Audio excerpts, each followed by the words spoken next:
कुछ तो मजबूरियां रही होंगी, यूं ही कोई बेवफा नहीं होता। आज उत्तर प्रदेश के जितने भी अंशकालिक खेल प्रशिक्षक हैं वो खेल निदेशालय को, खेल मंत्री को और मुख्यमंत्री को कोस रहे हैं, बद्दुआ दे रहे हैं। हम लोगों को शौक नहीं है बद्दुआएं देने का, कोसने का, नफरत करने का। मजबूर कर दिया आप लोगों ने।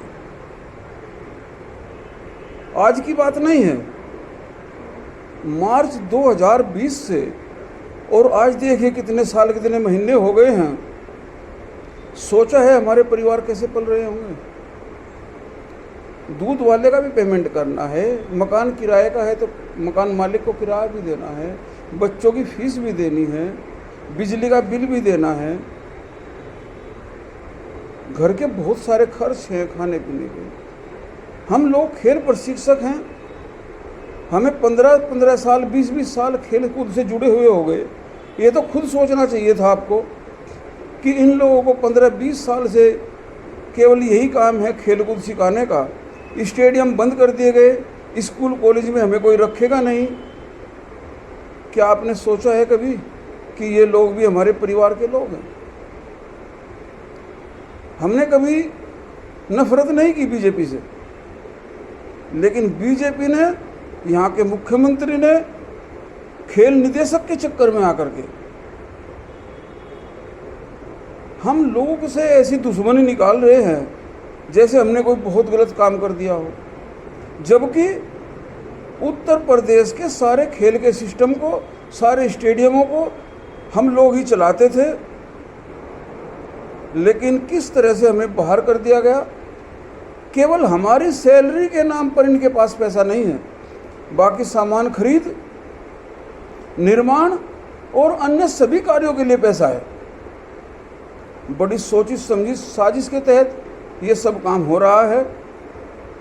खेल निदेशक मुख्यमंत्री की जाति के हैं और बड़े चापलूस किस्म के आदमी हैं, पता नहीं किस किस तरह की कानाफूसी करते हैं। और रही बात खेल मंत्री की, खेल मंत्री से मैं खुद मिला हूँ, मुझे नहीं लगा कि एक व्यवहारिक आदमी हो। उसके सीने में कोई रहम नाम की, कोई दिल नाम की चीज़ नहीं है।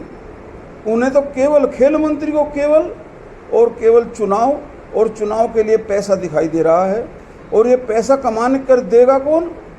खेल निदेशक देंगे, वही रास्ता बताएंगे कि ऐसे से पैसा कमाया जा सकता है। एक चुनाव के लिए, खेल मंत्री के लिए, बीजेपी के लिए क्या हम लोगों का पेट काट करके, हमारी रोजी छीन करके ही पैसा कमाया जा सकता है इन लोगों के लिए?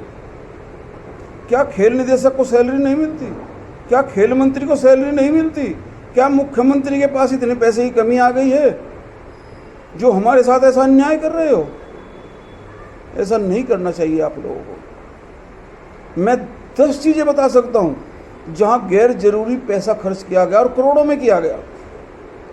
पूरे प्रदेश में करीब 56 जिलों में जिम की मशीन मंगाई गई और एक जिम की मशीन की कीमत करीब 1 करोड़ रुपया दिखाई गई। और किसी जिले में एक्सेप्शन छोड़ के, अपवाद को छोड़ करके, मैं नहीं कह सकता कहीं जिम मशीन यूज हो रही हो। मैं मुजफ्फरनगर ज़िले में कुश्ती कोच रहा हूँ।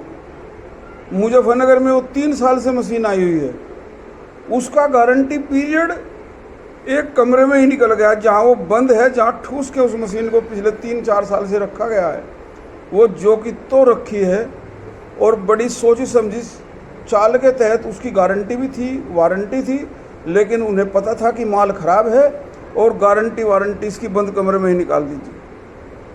मात्र ये एक केस नहीं है जिम मशीन का, ऐसे सैकड़ों केस हैं जहाँ निर्माण होना नहीं था, वहाँ भी निर्माण करा दिए गए।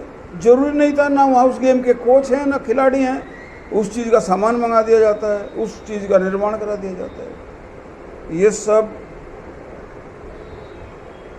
देश की, प्रदेश की, यहाँ के युवाओं की, यहाँ के खिलाड़ियों के साथ धोखा है और ये धोखा ज़्यादा दिन नहीं चलता। माननीय मुख्यमंत्री जी, आप तो योगी हो, साधु संत हो, पीले कपड़े पहनते हो, आपका व्यवहार भी साधु संतों वाला होना चाहिए। ये पूरे प्रदेश की जनता, मुख्यमंत्री के तौर पर कहूँ या आपको एक साधु संत के तौर पर कहूँ, ये प्रदेश के खिलाड़ी, ये प्रदेश के कोच, ये प्रदेश की जनता, ये प्रजा, ये प्रदेश की जनता, ये प्रजा आपकी संतान की तरह थी, आपके बच्चों की तरह थी। लेकिन आपका व्यवहार क्या इस तरह का है? आप प्रदेश के मुख्यमंत्री बने हो, प्रदेश की जनता की कृपा से बने हो, प्रदेश की जनता ने आपको चुना है, आपको वोट दी है, प्रदेश की जनता का एहसान है आपके ऊपर। उस एहसान का बदला नहीं उतारते तो गलत काम तो मत करिए। एक डायरेक्टर, जहां प्रशासनिक अधिकारी आईएएस होना चाहिए, वहां किसी खेल के स्पेशलिस्ट का मतलब ही नहीं है, वो प्रशासनिक पोस्ट है। वहां तो किसी आईएएस को होना चाहिए था। और आईएएस भी होते हैं तो प्रशासनिक इतनी बड़ी पोस्ट पर 2 या 3 साल से ज़्यादा आदमी नहीं रहना चाहिए, क्योंकि वहाँ से बहुत बड़े पैसे का खेल होता है। यदि वहाँ पर आप एक आदमी को लंबे टाइम तक रखोगे तो वो अपने रिश्तेदारों को, अपने सगे संबंधियों को, सबको ठेकेदार बना देगा और सब ठेके और सारी सामान खरीद अपनी जान पहचान और अपने रिश्तेदारों को देगा। और वही काम आज हो रहा है। खेल निदेशालय के अधिकारियों की पत्नियां, खेल निदेशालय के अधिकारियों के रिश्तेदार विभिन्न कंपनियों में जुड़े हुए हैं और उन कंपनियों को खेल विभाग में करोड़ों के ठेके मिल रहे हैं। जनता के साथ ऐसा धोखा मत होने दीजिए मुख्यमंत्री जी। आप जनता से ऊपर नहीं हैं। साधु संत वाला तो हिसाब आपने खो दिया कि आप साधु संत हैं। ऐसा तो काम आपने किया ही नहीं।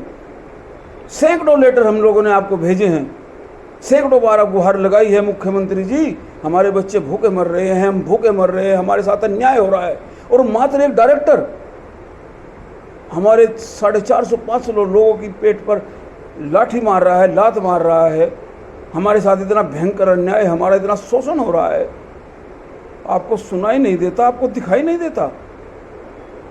क्या एक मुख्यमंत्री है, क्या एक साधु संत ऐसा ही होता है? क्या कह दें आपको, बड़ा गर्व होता था आपके ऊपर। लेकिन आपने हमारे साथ इतना गंदा व्यवहार करके अपना सम्मान हमारी नज़रों से सब खो दिया है और मजबूर कर दिया है हमें आपके विरुद्ध जाने को, इस बीजेपी के विरुद्ध जाने को। और यदि आपका व्यवहार अब भी नहीं सुधरा, आप अब भी हमारे साथ ऐसा गंदा व्यवहार करते रहे, तो हम प्रदेश के 450 खेल प्रशिक्षक, हमारे परिवार, हमारी जान पहचान के और हमारे कई हजार खिलाड़ी आपके विरुद्ध चुनाव में खड़े होंगे। और जो ताकत इस जनता ने आपको देकर मुख्यमंत्री के रूप में बनाया था, वही ताकत हम आपको नहीं देंगे। और आपको अपनी औकात का, अपनी ताकत का पता चल जाएगा। मैं फिर कहता हूँ कि आपके पास जो ताकत है वो जनता की दी हुई है। बगैर जनता के आप जीरो हैं, आप हम जैसे हैं, बल्कि हम जैसे भी नहीं हैं। जितनी बेरोजगारी में, जितनी गरीबी में हमने दिन काटे हैं, इतना आप नहीं काट सकते। बस इतना ही कहना चाहता हूँ कि अपने अधिकारियों को बदलिए, उन्हें सुधारिए और हम खेल प्रशिक्षकों का इतना शोषण मत कीजिए, इतना इम्तिहान मत लीजिए। आप डरिए, उस भगवान से भी डरिए, वो बहुत बड़ी शक्ति होती है। जय